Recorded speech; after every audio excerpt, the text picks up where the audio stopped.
when I opened that brown envelope hidden at the bottom of my husband's dresser drawer. I didn't know I was holding the end of 23 years of marriage in my hands. It was a Thursday afternoon. The kind of afternoon where sunlight filters through kitchen windows and makes everything look softer than it really is. I'd been looking for Mark's insurance card.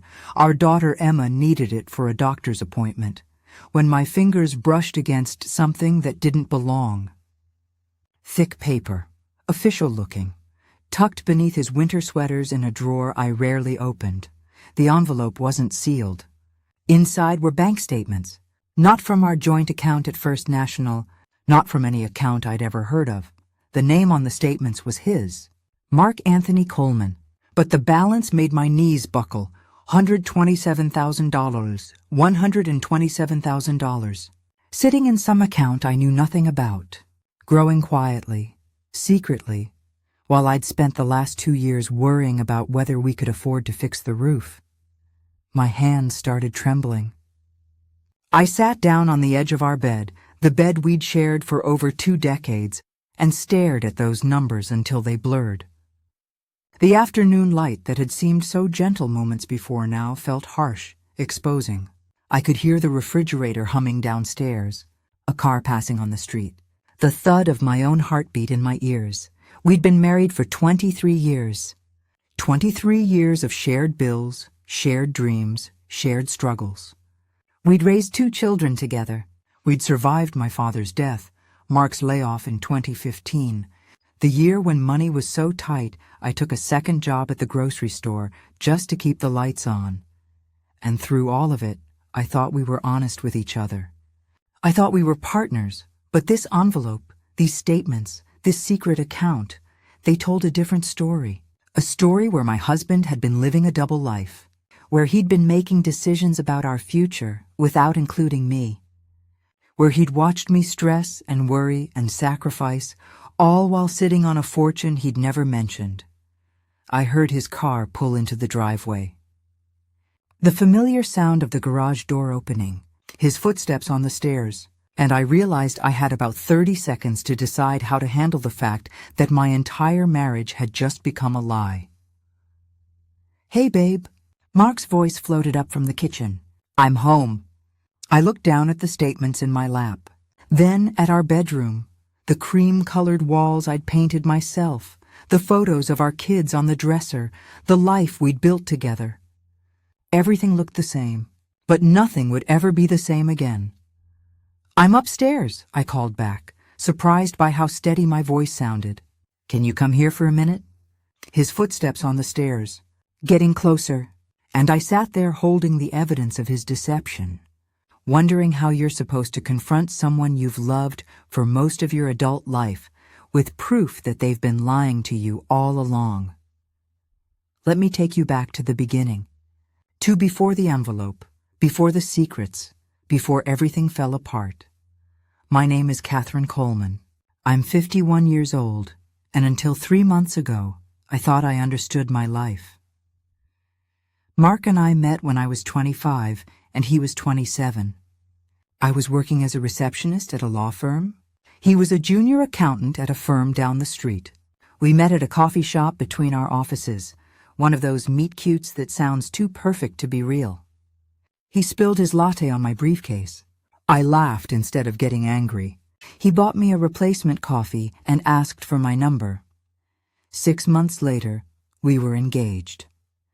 A year after that, married in a small ceremony at my parents' church. We weren't wealthy, but we were happy. We had plans, dreams. We were going to build something together. Emma came first, 2 years into our marriage. A tiny, perfect baby girl with Mark's dark hair and my green eyes. Then Jacob 3 years later, our boy. Our family was complete. Those early years were hard financially. Mark was building his career.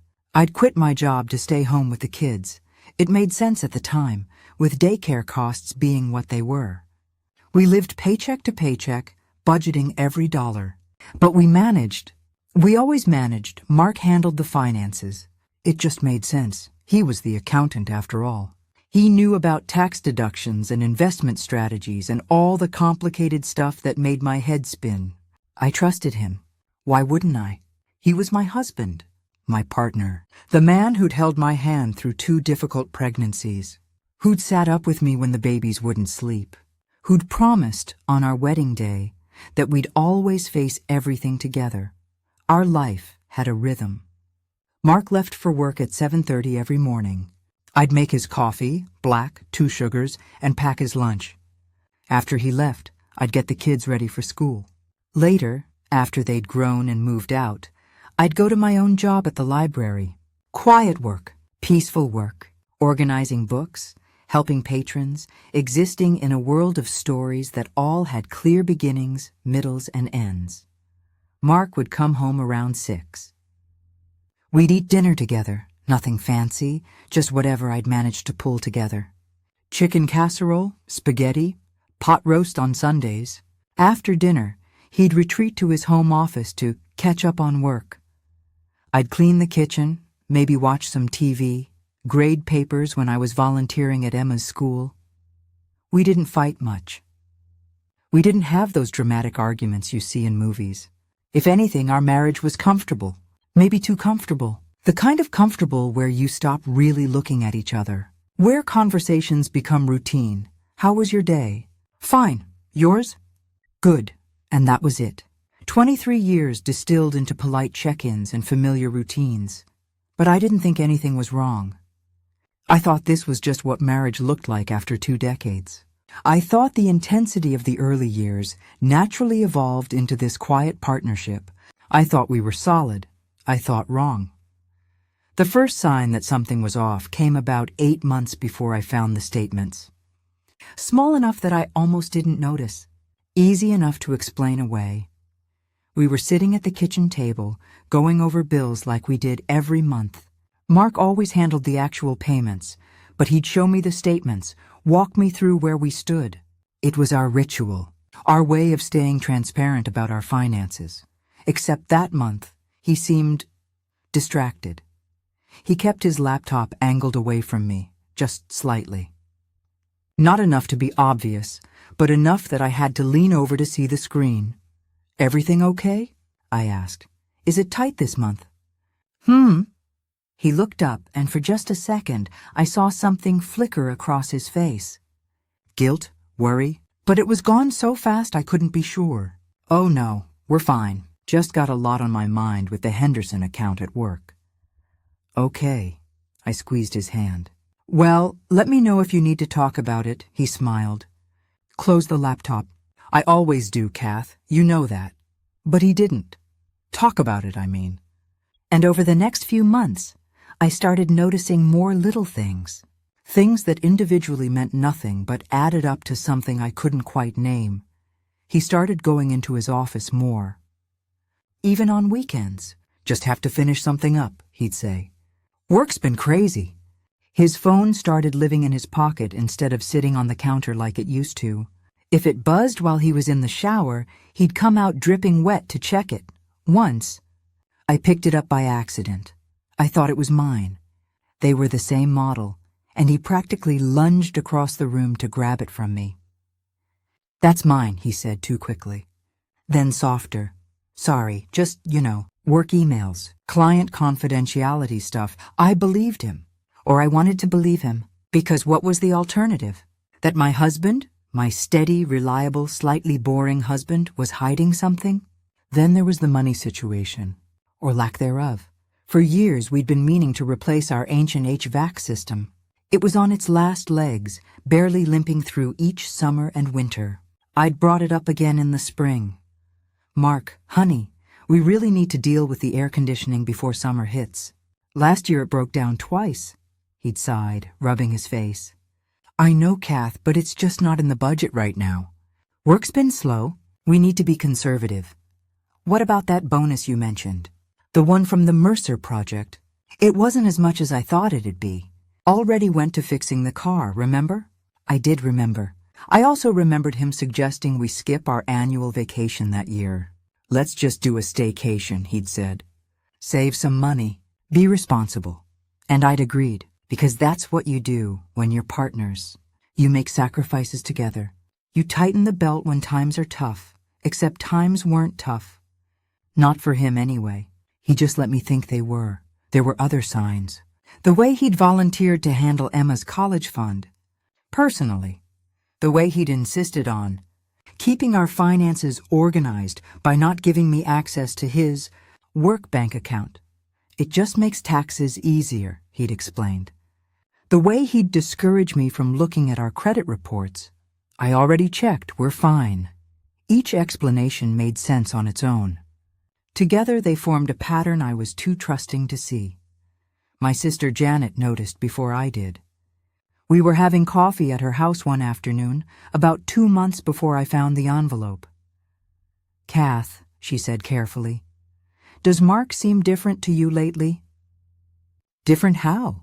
"I don't know, just more secretive." Dave mentioned that Mark's been weird about money lately. Like when we all went out for dinner last month, Mark insisted on paying, but then seemed stressed about it. "He's just been working hard," I said, defensive, "trying to make sure we're secure." Janet looked at me with those knowing eyes that only a sister can give. "Honey, I'm not saying anything's wrong. I'm just saying, maybe pay attention, okay?" But I didn't pay attention. Not the way I should have. Because to pay attention meant acknowledging that something might be wrong. And acknowledging that meant potentially discovering something I wasn't ready to know. So I ignored the signs. I rationalized. I made excuses. Right up until the moment I found that envelope. Mark walked into our bedroom and found me sitting on the bed. Bank statements spread out around me like accusatory evidence at a crime scene. His face went through a whole progression of emotions in about 3 seconds. Confusion, recognition, panic, and finally something that looked almost like resignation. "Kath." Just my name. Not a question. Not an explanation. Just my name, heavy with everything unsaid. I held up one of the statements. My hand was remarkably steady, given that my entire body felt like it was vibrating. $127,000, Mark. Can you explain this to me? He stood in the doorway, still holding his briefcase. For a long moment, he didn't move, didn't speak, just stood there like a man trying to figure out which lie would work best. "It's not what you think," he finally said. I laughed. Actually laughed. It came out harsh and bitter. "It's not what I think? Mark, I don't even know what to think. I think my husband has been hiding over $100,000 from me. I think the man I've been married to for 23 years has secret bank accounts. So please, tell me what I should be thinking instead." He set down his briefcase slowly, carefully. Came into the room but stopped a few feet away from the bed, from me. "Can we talk about this calmly?" "Calmly?"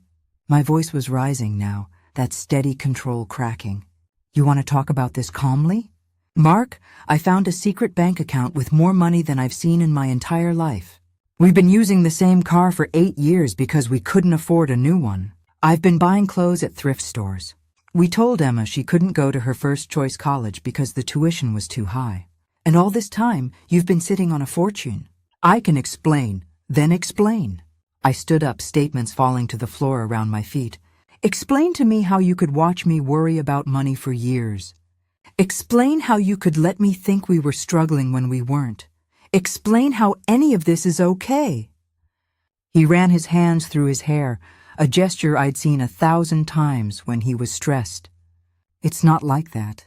The money. Kath, I was saving it for us, for our future." "Our future?"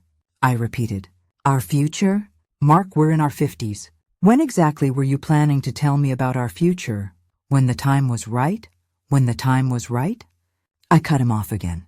I couldn't seem to stop. 2 decades of calm acceptance were dissolving into fury. When would that be?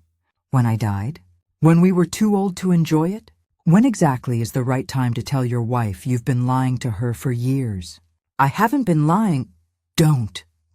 The word came out sharp enough to stop him mid-sentence. "Don't you dare tell me you haven't been lying.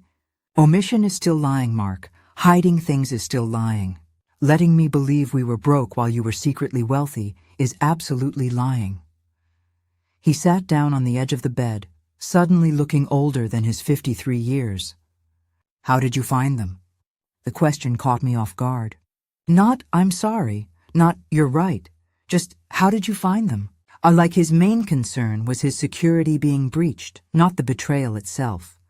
I was looking for your insurance card. Emma needed it.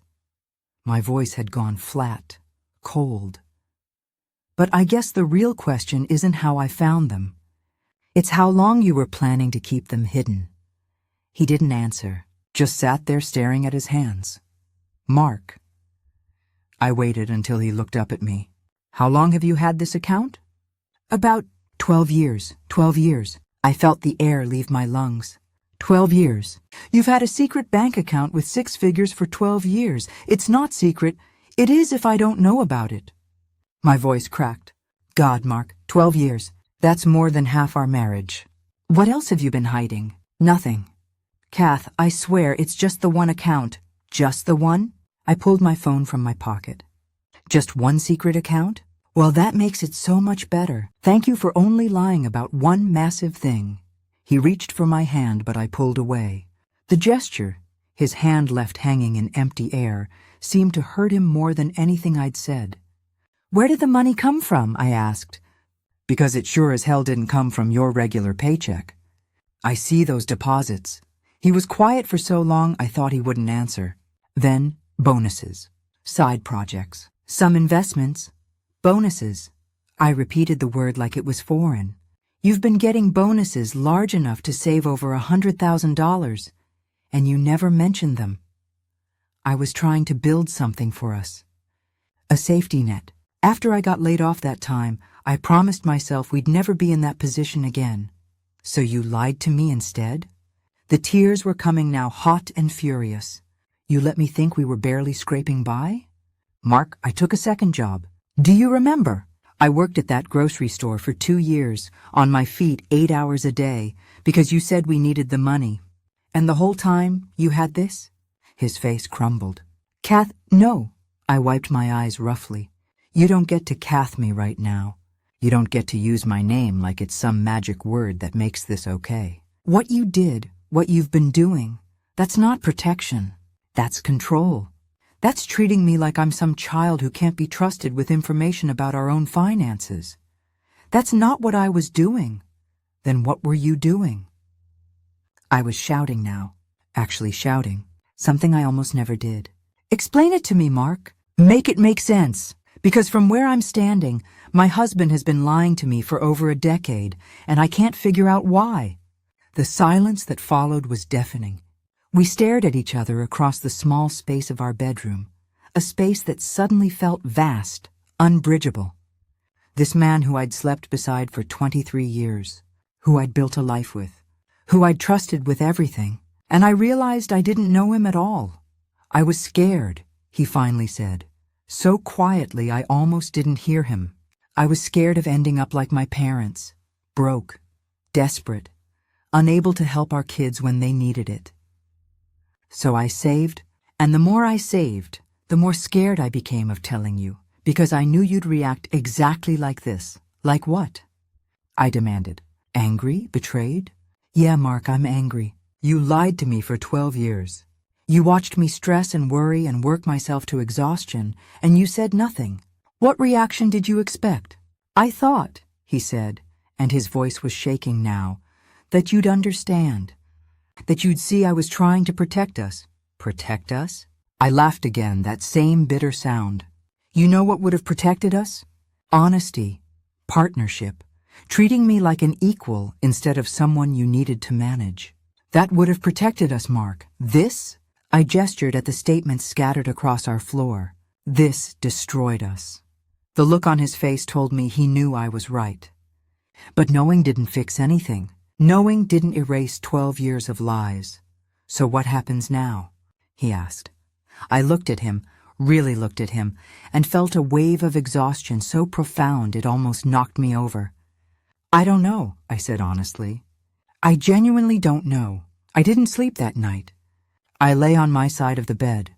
Mark had taken the guest room without me asking, staring at the ceiling and watching shadows from the streetlight move across the plaster. Every time I closed my eyes, I saw those numbers. On $27,000, 12 years. A dozen years of my life built on a foundation that wasn't what I thought it was. Around 3 in the morning, I gave up on sleep and went downstairs. Made coffee I didn't want, sat at the kitchen table where we'd shared thousands of meals and tried to figure out what to do next. My phone buzzed. A text from Janet. Saw your light on. You okay? I typed back. Found out Mark's been hiding money. A lot of money. For years. 3 dots appeared immediately. Then her response. Coming over. It's 3 a.m., I wrote. Don't care. Putting on shoes now. 15 minutes later, my sister was sitting across from me, still in her pajamas with a coat thrown over them, her hair in a messy bun. She didn't say anything at first, just reached across the table and held my hand. How much? She finally asked. Over $100,000. In an account I didn't know existed. For 12 years, Janet. 12 years.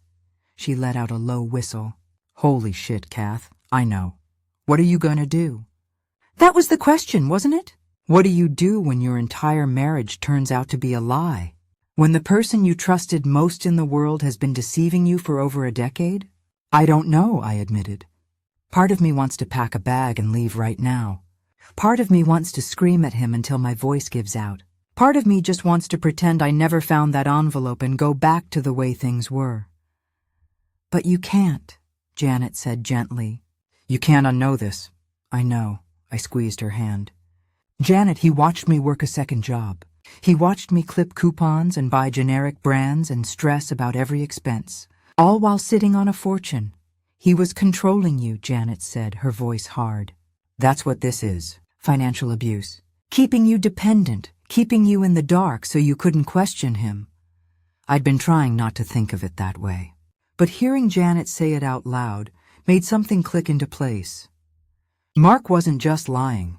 He was controlling our entire financial reality, making me believe we were struggling when we weren't, making decisions about our future without my input, keeping me small and worried and grateful for whatever scraps of financial security he decided to share. I need to see everything, I said suddenly. Not just that one account. Everything. All of our finances. I need to know exactly what he's been hiding. Good, Janet said. Do you know his passwords? I shook my head. He changed them a few months ago. Said it was for security. Of course he did.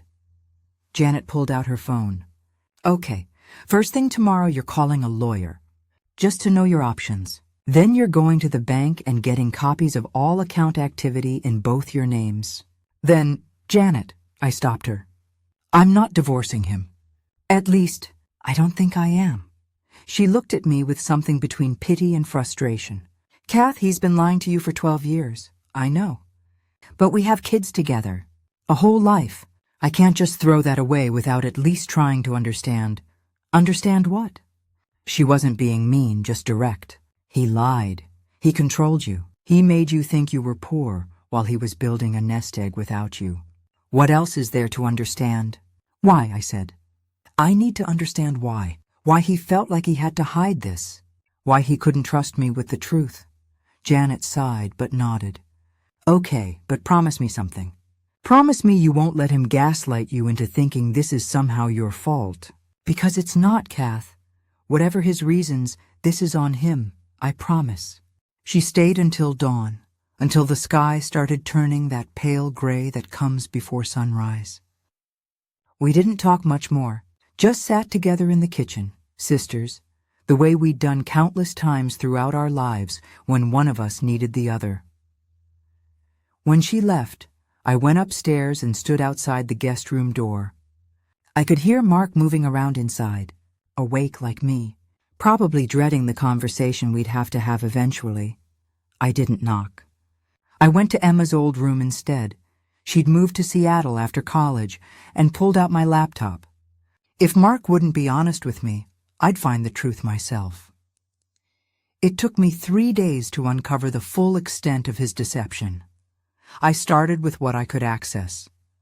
Our joint accounts, credit card statements, tax returns, everything we'd supposedly been sharing for our entire marriage.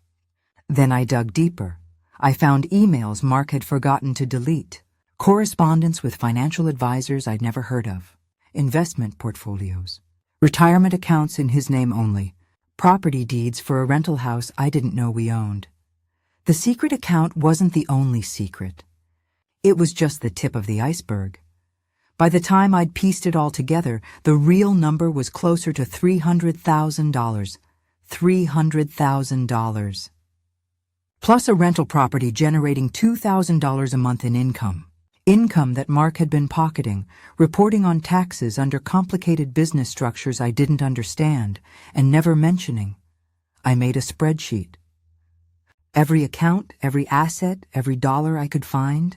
Then I printed it out and left it on the kitchen table where Mark would find it when he came home from work.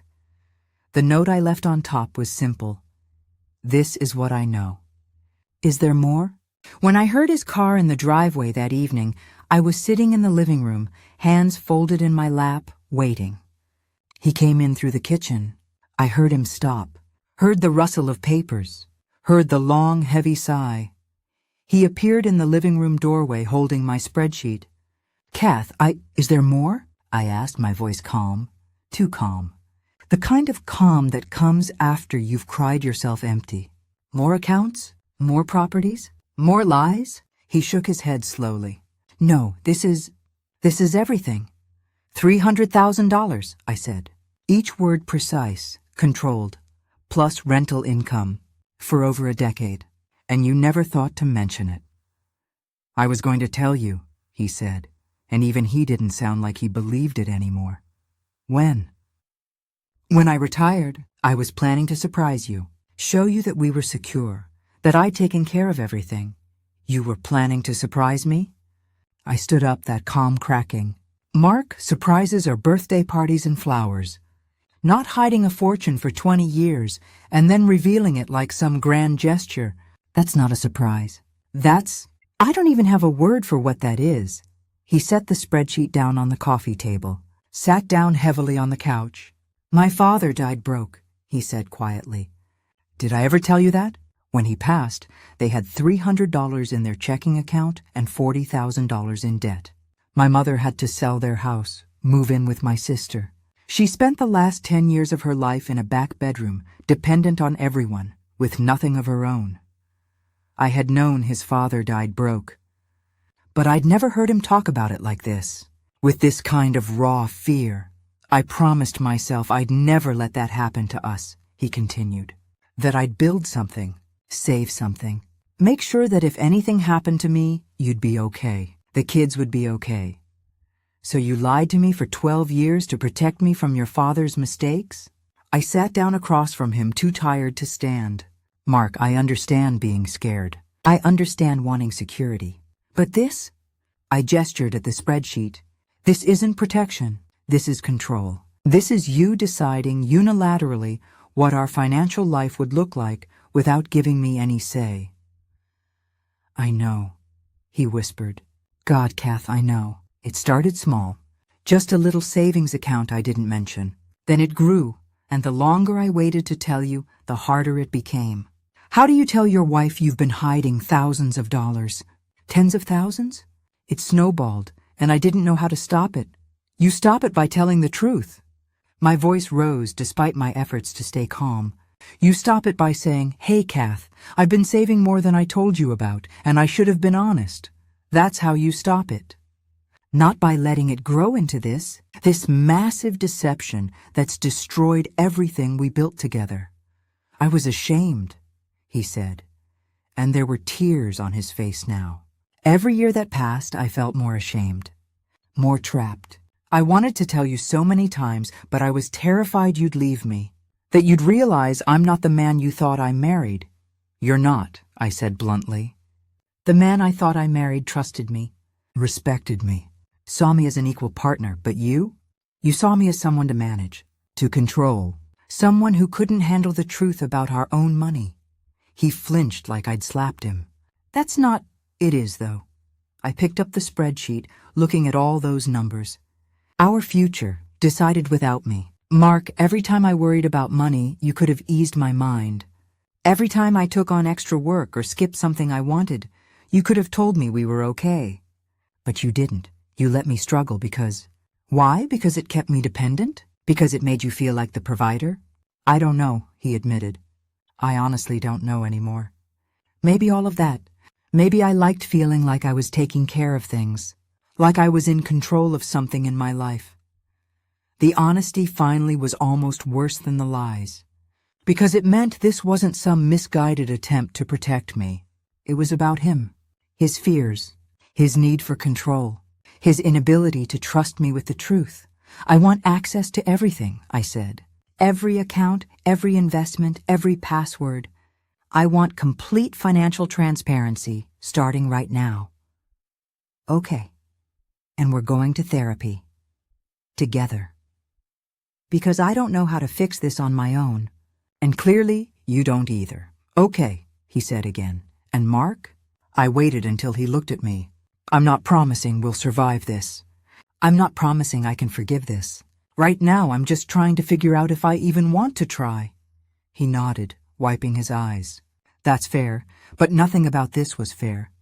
Not his lies, not my pain, not the wreckage of trust scattered around us like debris after an explosion. The kids found out a week later. I didn't tell them. Mark did, in a moment of guilt-driven honesty that I wasn't prepared for. Emma called me from Seattle, her voice sharp with anger. Mom, Dad just told me about the money. About the accounts. Is it true? I closed my eyes. Yes, sweetheart. It's true. $300,000? She sounded incredulous. Mom, I had student loans.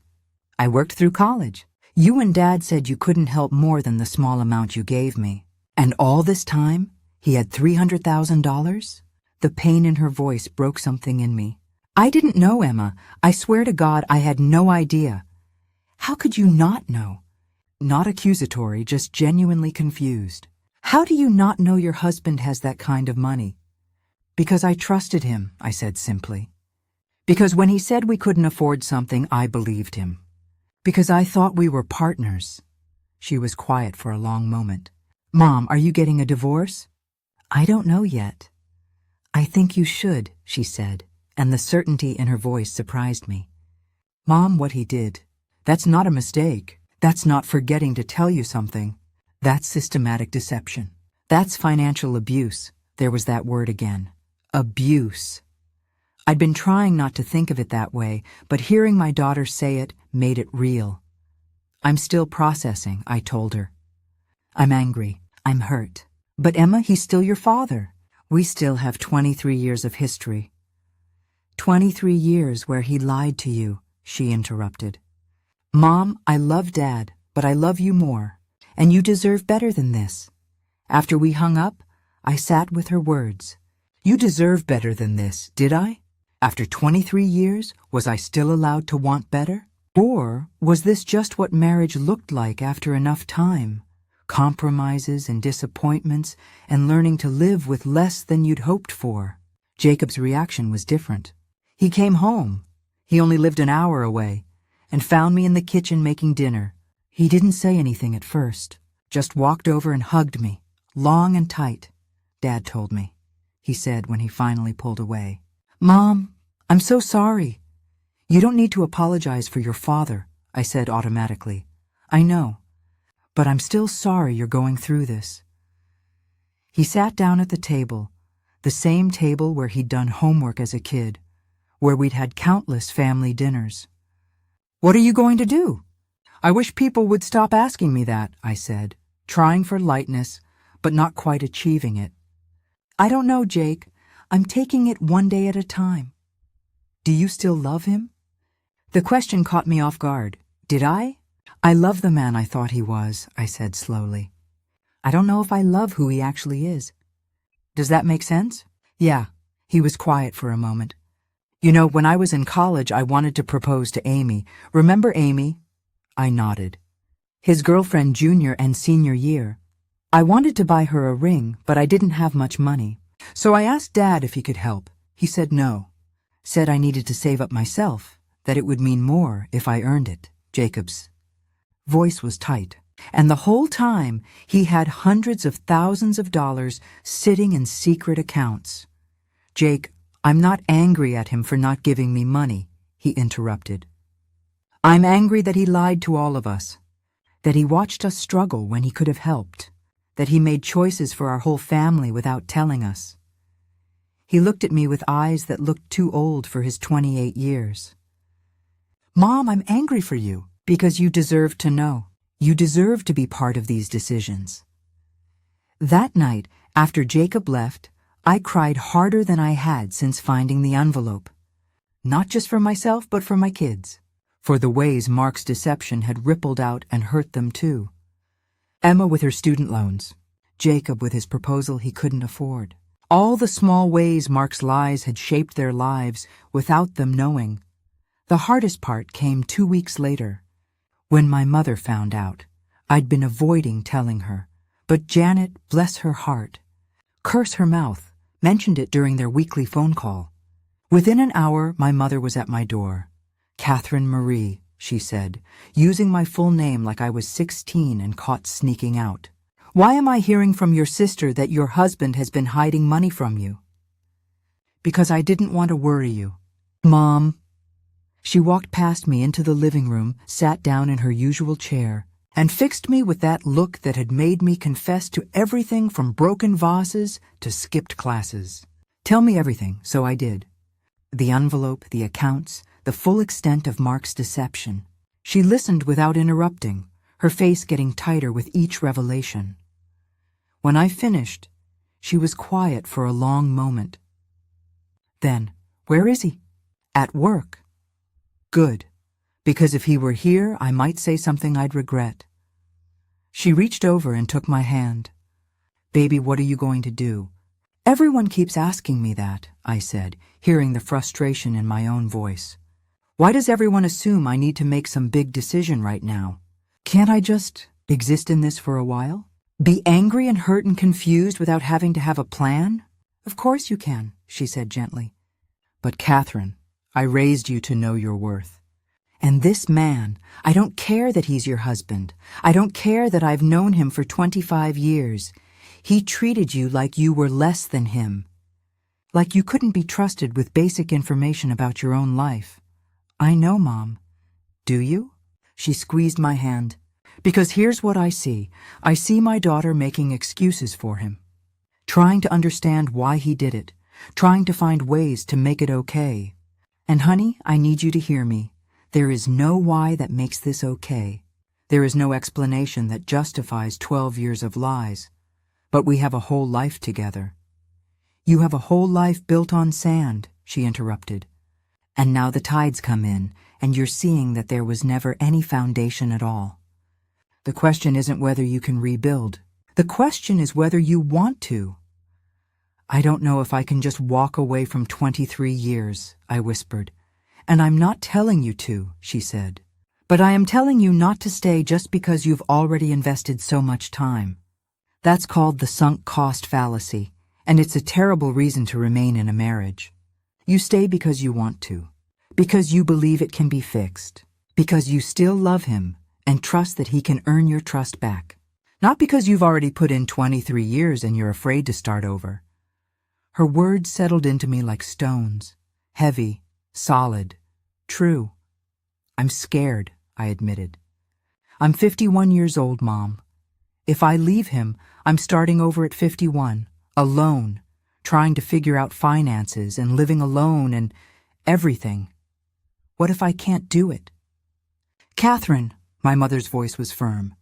You raised 2 children. You worked 2 jobs. You managed a household, maintained friendships, supported your husband's career, and did it all with grace. You are one of the strongest people I know. You can do anything. The question is, what do you want to do? What did I want? I'd spent so much time figuring out what I should do, what was fair, what was reasonable, that I'd forgotten to ask myself what I actually wanted. I want him to have never lied to me, I said. I want to go back to 2 months ago when I thought I knew my husband, when I felt secure in my marriage. But you can't, she said gently. So what do you want now in this reality? I took a shaky breath. I want to feel like I matter. Like my opinion and my feelings and my financial input are valued. I want to be treated like an equal partner, not someone who needs to be managed. Then that's what you demand, she said. Not ask for. Demand. And if Mark can't give you that, if he can't fundamentally change how he sees you and treats you, then you have your answer about whether this marriage can be saved. Mark and I started therapy the following week. Dr. Patricia Morrison was a marriage counselor in her 60s. With kind eyes and a no-nonsense approach that I appreciated, she didn't waste time on pleasantries. Mark, she said in our first session, Catherine has shared some of what's happened. I'd like to hear your perspective. He shifted in his seat uncomfortably. I made a mistake, he said. A big one. I kept financial information from my wife, and I understand now how that hurt her. Hurt her, Dr. Morrison repeated. Is that what you think you did? Hurt her? Yes? Mark, you didn't hurt Catherine. You betrayed her. You systematically deceived her for over a decade, made her question her financial reality, and controlled your family's resources without her knowledge or consent. That's not a hurt. That's a violation. I felt a wave of gratitude toward this woman I'd just met. Finally, someone was saying it plainly. Mark looked stunned. I didn't mean, intent isn't magic, Dr. Morrison interrupted. You didn't mean to violate her trust, but you did. You didn't mean to control her, but you did. The question now is not what you meant, but what you're going to do to make this right. I've given her access to everything, he said defensively. All the passwords, all the accounts. I'm being completely transparent now. That's the bare minimum, Dr. Morrison said. That's not fixing the problem. That's just stopping the active harm. Catherine, what do you need from Mark to even begin to rebuild trust? I'd been thinking about this for weeks. I need to understand why, I said.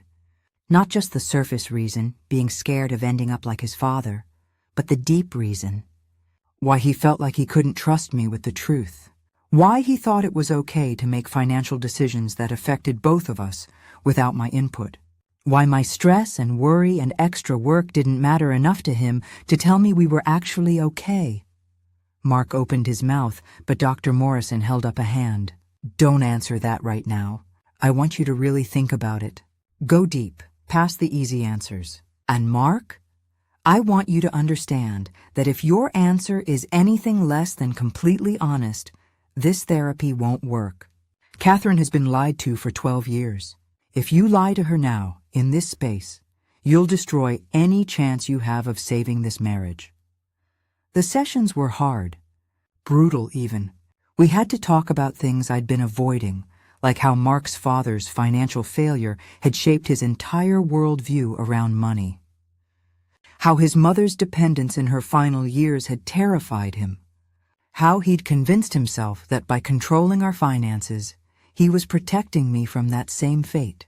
But we also had to talk about things Mark had been avoiding, like how his need for control had infantilized me, how his deception had stolen my agency, how his fear had mattered more to him than my trust.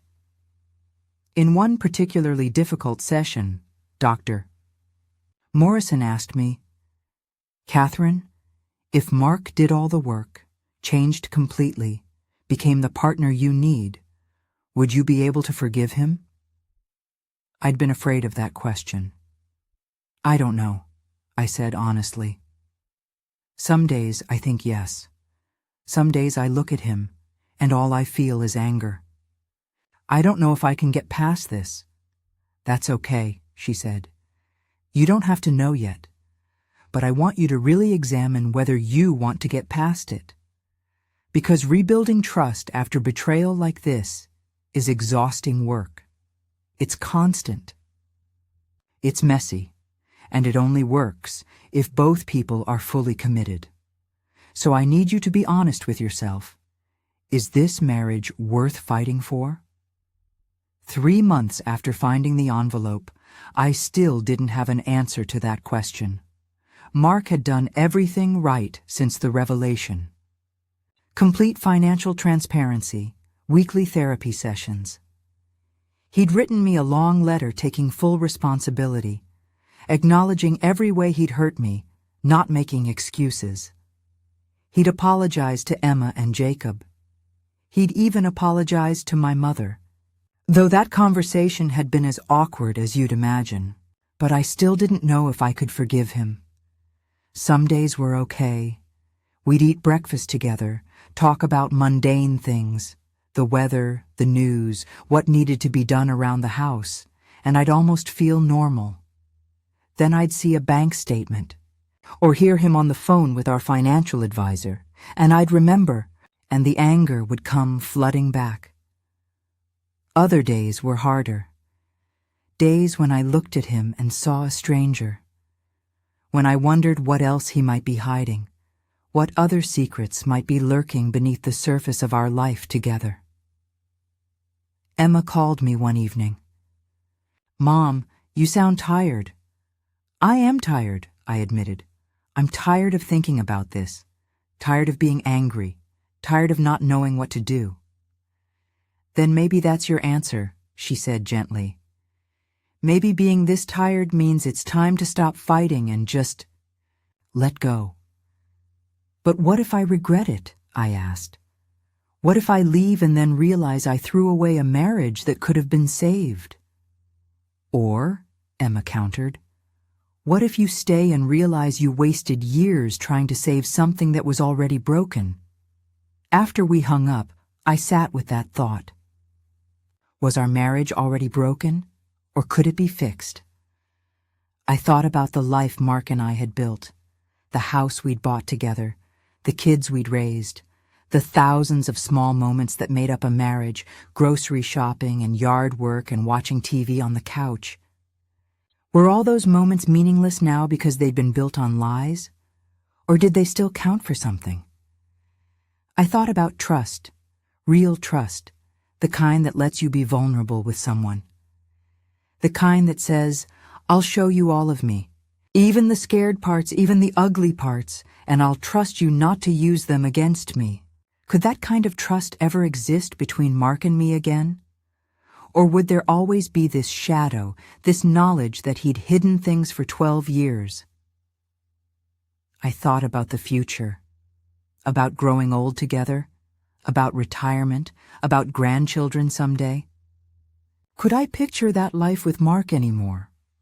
Or had the envelope changed everything so fundamentally that there was no going back? The answer came on a random Tuesday afternoon, 4 months after everything fell apart. I was doing dishes, my hands in soapy water, staring out the kitchen window at our backyard. The grass needed mowing, the fence needed painting, all the small tasks of maintaining a life together. Mark came up behind me. I felt him hesitate, then carefully put his arms around my waist, his chin resting on my shoulder. The gesture was so familiar, he'd done it thousands of times over 23 years, that my body responded before my mind could catch up. I leaned back into him slightly. "I love you, Kath," he said quietly. "I know I don't deserve you. I know I might have broken this beyond repair, but I love you, and I'm so sorry for what I did." And in that moment, I realized something. I wasn't angry anymore. I was sad. Deeply, profoundly sad. Sad for the marriage we could have had if he'd been honest. Sad for all the trust we'd lost. Sad for the years we'd wasted playing roles instead of being partners. But I wasn't angry. "I know you do," I said. "Love me, I mean. I believe that." "Then can we—" "But love isn't enough," I continued, and I felt him go still behind me. "I've been thinking about this for months, about whether I can forgive you, whether we can fix this. And Mark, I think the real question isn't whether we can, it's whether we should." "Kath, let me finish." I turned around in his arms, looked up at his face. "What you did broke something fundamental between us. You didn't just lie, you showed me that. When things get hard, when you're scared, your instinct is to hide things from me, to control the situation without my input. And I don't know if that can change. I am changing, he said urgently. I've been completely honest. For 4 months, I said gently. You've been honest for 4 months. But it took 12 years to build those habits, Mark. And I don't know if 4 months or even 4 years is enough to undo them. So what are you saying? His voice was rough with unshed tears. I'm saying I need space. Real space. Not just separate bedrooms, but separate lives for a while. I need to figure out who I am without you. Who I am without constantly wondering if you're telling me the truth. You want a separation? I want time, I said. Time to breathe, time to think, time to figure out if I want to keep fighting for this marriage or if I'm just fighting because I don't know how to stop. He stepped back, his arms falling to his sides. And if you decide you don't want to fight anymore, then at least we'll both know we tried, I said. But Mark, I can't promise you anything. I can't promise I'll forgive you. I can't promise we'll get through this. I can only promise that I'll try to figure out what I really want, not what I think I should want. Mark moved out 2 weeks later, found a small apartment across town. It was surprisingly amicable, no fighting over furniture, no dramatic scenes. Just 2 middle-aged people calmly dismantling 23 years of shared life. Emma and Jacob were supportive, but worried. Mom, are you sure? Jacob asked, helping me rearrange furniture now that Mark's desk was gone from the den. No, I said honestly. But I'm sure I need to do this. I need to know if I miss him or if I just miss the idea of him. The first few weeks alone were strange. The house felt too big, too quiet. I'd catch myself setting out 2 plates for dinner instead of 1. Reach for my phone to tell Mark about something funny that happened, then remember we weren't doing that anymore. But slowly, something shifted. The quiet became peaceful instead of lonely. The space became freedom instead of emptiness. I started making decisions without checking with anyone, small decisions like what to have for dinner or what show to watch, but they felt significant. Like I was reclaiming pieces of myself I'd given away without noticing. I started going to a financial advisor myself, a woman named Rachel who treated me like a competent adult, not someone who needed things explained in small words. Together we reorganized our finances, figured out what was legally mine, what was Mark's, what we shared. For the first time in my life, I understood exactly where our money was and where it was going. It was terrifying and empowering in equal measure. I also started therapy on my own, not just the couple's counseling. Dr. Chen was younger than me, in her 40s, with a warm smile and a talent for asking uncomfortable questions. Why did you let Mark handle all the finances? She asked in one session. Because he was the accountant. It made sense, did it? Or did it feel safer to let someone else be in charge? I bristled at that. I wasn't afraid of being in charge. I didn't say afraid, she interrupted gently. I said safer. There's a difference. When someone else is in control, you don't have to take responsibility. You don't have to make the hard choices. You can be the good guy who just goes along with whatever's decided. That's not... I started, then stopped. Was it? Had I been avoiding financial responsibility because it was easier to let Mark handle it? To trust that he'd take care of everything so I didn't have to? It's not weakness to admit this, Dr. Chen said. A lot of people give away their power in relationships. Sometimes consciously, sometimes not. But Catherine, you can't rebuild your marriage or decide to leave it until you understand your role in how it worked. Are you saying this is my fault? I demanded. Not at all. Mark's deception is entirely on him, but your willingness to remain uninformed, To not push back when he was secretive, to accept that's taken care of as an answer, that's on you. And if you don't address that pattern, you'll just repeat it. Maybe not with Mark, maybe with someone else. But you'll give your power away again because that's your default. The truth in her words stung. But she was right. I'd been complicit in my own ignorance. Not guilty, not responsible for Mark's lies, but complicit in creating a dynamic where those lies could flourish. 6 months after the separation, Mark and I met for coffee. His idea. He looked different. Had he lost weight? Changed his hair? Or was it just that I was seeing him with new eyes? "You look good," he said when I sat down. "Really good. Thanks." I did feel good.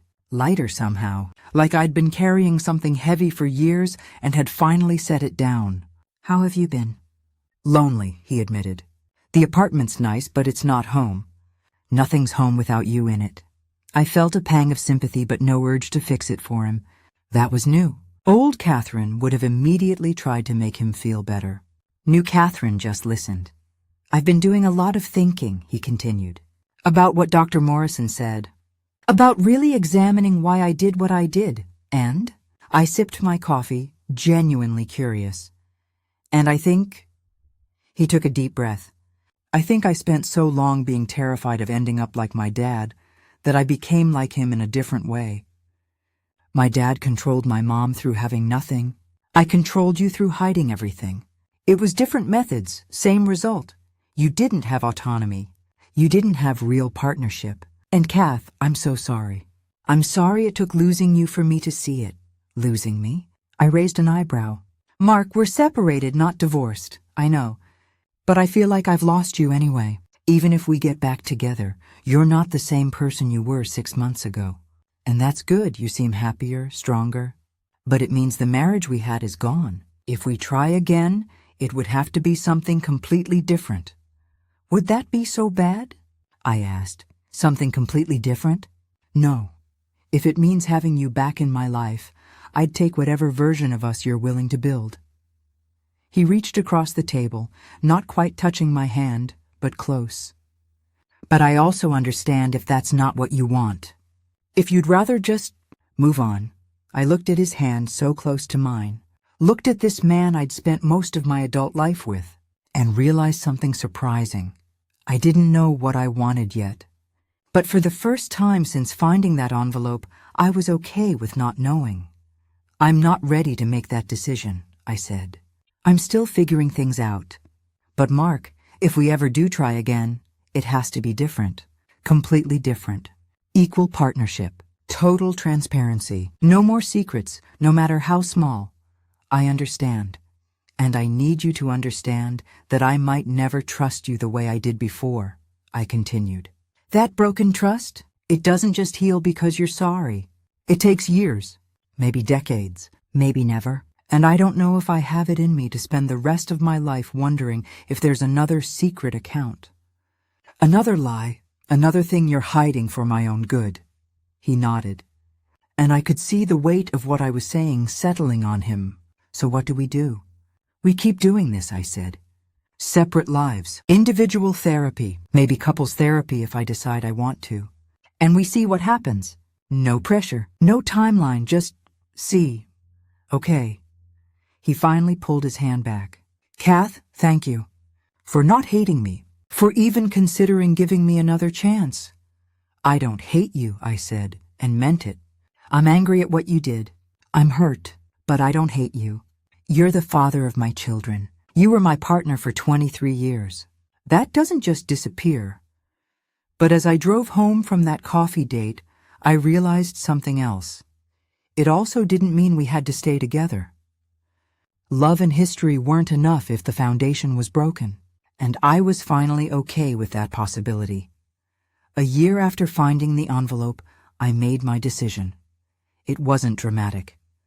There was no big confrontation, no tearful reconciliation or bitter divorce announcement. Just a quiet certainty that settled into my bones one morning as I was drinking coffee and watching the sunrise from my kitchen window. I called Mark. "Can you come over? We need to talk. He arrived within an hour, looking nervous. We sat in the living room, the same room where we'd had that first devastating confrontation a year ago. But everything felt different now. I felt different. "I've made a decision," I said without preamble. "About us." He went very still. "Okay. I'm filing for divorce." The words hung in the air between us. He closed his eyes and I saw his jaw tighten, but he didn't argue. Didn't try to change my mind. Just nodded slowly. "Can I ask why?" he said after a long moment. "Not to fight it. I need to understand." "Because I'm happy," I said simply. "For the first time in years, maybe decades, I'm genuinely happy. I like my life. I like coming home to my own space. I like making decisions without consulting anyone. I like managing my own finances and knowing exactly where every dollar is and where it's going. And Mark, I realize that I don't want to give that up, not even for you. But we could what?" I interrupted gently. "Build a new marriage on the ashes of the old one? Spend years rebuilding trust that might never be the same? Mark, I've spent this year figuring out who I am without you, and I like her. I don't want to go back to being the woman who didn't ask questions, who let someone else control important parts of her life. And I don't think I can be with you without falling back into those patterns." He was quiet for a long time. "I understand," he finally said. "I don't like it. But I understand. I'm not doing this to punish you," I said. "I'm doing this because I deserve to be with someone I trust completely, someone who sees me as an equal. And I don't know if we can ever have that, given our history. I don't know if I can ever look at you without part of me wondering what else you might be hiding." "I'm not hiding anything," he said, almost reflexively. "I know. I believe you. But that doubt? That little voice in the back of my head? It doesn't go away just because you're being honest now. It's there, and it probably always will be. And I don't want to spend the rest of my life listening to it." He wiped his eyes. "The kids? We'll be fine," I said. "They're adults. They'll adjust. Emma's actually relieved, I think. She never really forgave you for the student loans thing." "And you?" he asked. "Are you okay? Really okay?" I thought about it. Was I okay? "I'm getting there," I said honestly. "Some days are harder than others. But yes, I'm okay. I'm actually more than okay. I'm finding out who I am as just Catherine, not Catherine Mark's wife. And I like her. I loved being married to you," he said quietly. "I know I did a terrible job showing it, but I did." I know," I said. "And I loved being married to you too." Past tense. "But Mark, love isn't enough. Trust is, respect is, partnership is. And we didn't have those things, not really. We had a comfortable arrangement where you made the decisions and I went along with them. That's not a marriage. I don't know what that is, but it's not what I want anymore." We sat in silence for a while. Not uncomfortable, just sad. Mourning what we'd had, what we'd lost, what we'd never really had in the first place. "What happens now?" he asked. "Now?" I stood up, suddenly feeling lighter than I had in months. "Now we file papers, divide assets fairly, and Mark, I mean fairly. 50-50 everything. I'm not interested in punishing you financially. I just want what's mine, okay? Now we figure out how to be civil co-parents to 2 adult children. How to be in the same room at Emma's wedding someday without it being awkward.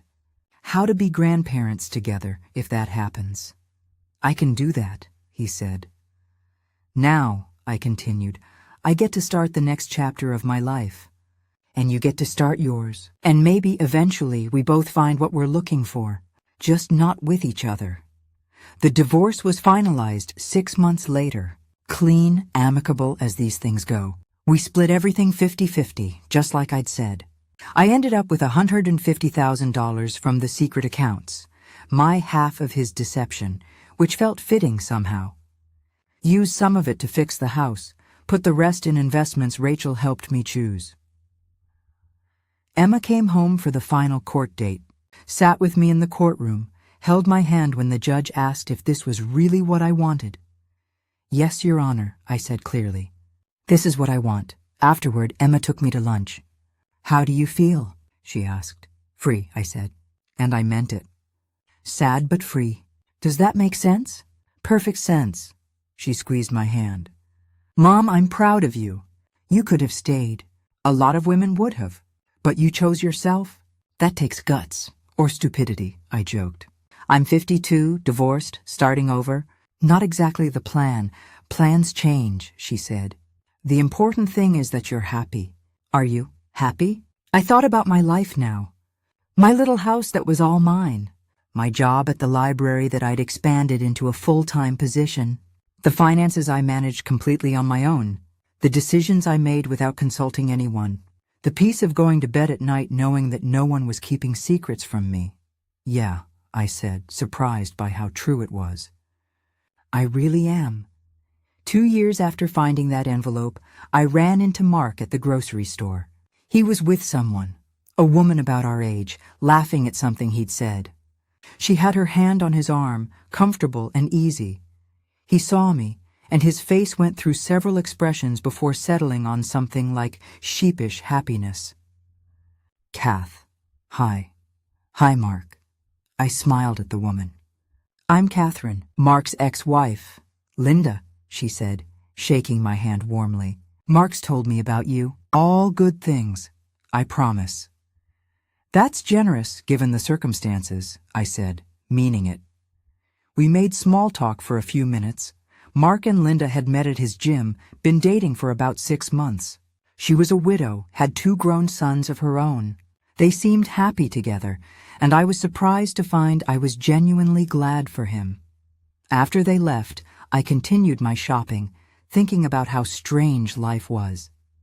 2 years ago, I thought my marriage was solid, thought I knew my husband, thought I understood my life.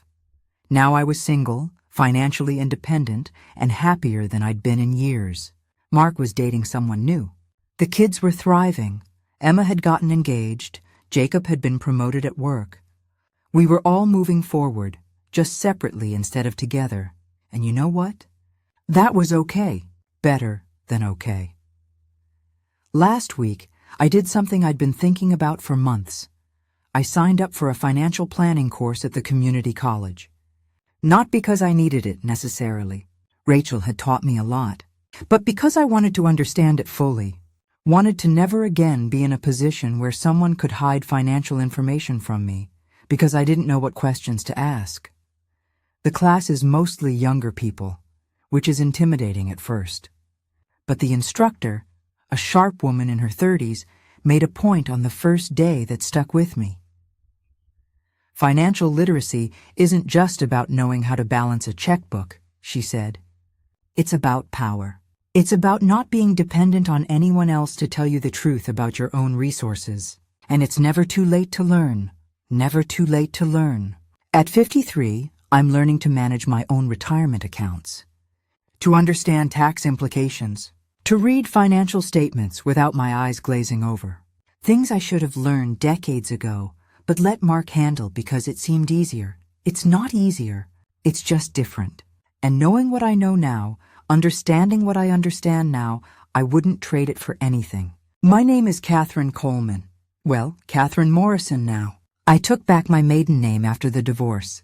I'm 53 years old, and 3 years ago, I found an envelope that destroyed my marriage. But here's what I've learned. Sometimes destruction is necessary. Sometimes you have to tear down the old structure completely before you can build something new. Sometimes the end of something is actually a beginning. I'm not going to tell you I'm glad Mark lied to me. I'm not glad for the pain, the betrayal, the year of confusion and hurt. But I am glad for what came after. I'm glad I found the courage to leave. I'm glad I spent a year learning to be alone. I'm glad I chose myself, because here's the truth. I spent 23 years in a marriage where I thought love was enough. Where I thought partnership meant dividing responsibilities, with him handling money and me handling everything else, apparently. Where I thought trust was automatic, something you earned once on your wedding day and kept forever. But trust isn't automatic. Partnership isn't just division of labor, and love, as powerful as it is, as necessary as it is not enough to sustain a marriage when the foundation is built on lies. Mark called me last month. Asked if we could talk. Not about getting back together. He's still with Linda. Apparently it's getting serious, but about closure. About understanding. I've been in therapy, he told me over coffee. Really in it, not just going through the motions. And my therapist asked me something that's been bothering me ever since. What's that? She asked if I kept the money secret because I was protecting you, or because I was protecting myself from you. He looked at me with something like wonder. And Kath, I realized it was the second one. I was scared that if you knew we had money, you'd want to make decisions. Big decisions. About our life, our future, and I'd have to listen. I'd have to compromise. I'd have to give up control. Wow, I said. That's actually pretty insightful. The thing is, he continued, I thought I was being a good husband, a good provider. I thought secrets and control were the same as protection and security. And now I'm with Linda, and she demands to see every statement, wants to discuss every major purchase, has opinions about retirement planning. And at first it drove me crazy. But then I realized this is what partnership actually looks like. This messy, complicated, sometimes frustrating thing where two people have to constantly negotiate and compromise and respect each other's input. Good for Linda, I said, meaning it. I hope she keeps demanding that from you. Me too, he said. I know it's too late for us. I know I destroyed that chance. But Kath, I want you to know you were right about all of it. And I'm sorry it took losing you for me to figure that out. I thought about forgiving him in that moment. Really forgiving, the deep kind where you let go of the anger and the hurt and the years of deception. And I realized I already had. Not because he'd earned it through apologies or therapy or new relationships, but because holding on to that anger wasn't serving me anymore. I forgive you, I said. And watching his face crumble with relief, I realized it was true. What you did was wrong, Mark. It hurt me deeply. But I forgive you. Not for you, for me. Because I'm done carrying it around. So here I am. 3 years after the envelope. Single, financially independent, genuinely happy. I have dinner with my kids regularly. I'm helping Emma plan her wedding. Jacob just asked me to co-sign on his first house. And we're sitting down together to go through the finances, so he understands exactly what he's committing to. I have friends, real friends, not just other couples we did things with because our husbands work together. I have hobbies I'm pursuing just because I want to, not because they fit into anyone else's schedule. I have a life that's completely, entirely mine.